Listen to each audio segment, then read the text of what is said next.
কবরে যদি আগরবাতি, মোমবাতি আর চাদর দেওয়া জায়েজ হতো, জান্নাতুল বাকিতে 10,000 সাহাবীদের মাজার আছে। সুবহানাল্লাহ। হযরতে ওসমান রাদিয়াল্লাহু তাআলা আনহু শুয়ে আছেন জান্নাতুল বাকিতে। হযরতে আয়েশা আমাদের মা রাদিয়াল্লাহু তাআলা আনহা শুয়ে আছেন জান্নাতুল বাকিতে, উন্মুক্ত আকাশের নিচে।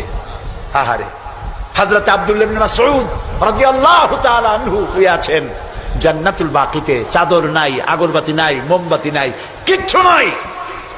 রাসূলুল্লাহ বলেছেন জান্নাতুল বাকিতে, বাকি থেকে কিয়ামতের দিন 70,000 আহলে বাকি চাঁদের মতো চেহারা নিয়ে বিনা হিসাবে আল্লাহর জান্নাতে চলে যাবে। ওইখানে চাদর নাই। আর আমরা আমাদের দেশের পীর সাহেবদের মাজারে চাদর দিয়ে, আগরবাতি দিয়ে, মোমবাতি দিয়ে সর্বনাশ করছি। প্রিয় ভাই সব, এটি শিরক, এটা জীবনেও আমরা আর করবো না। রাজি আছেন?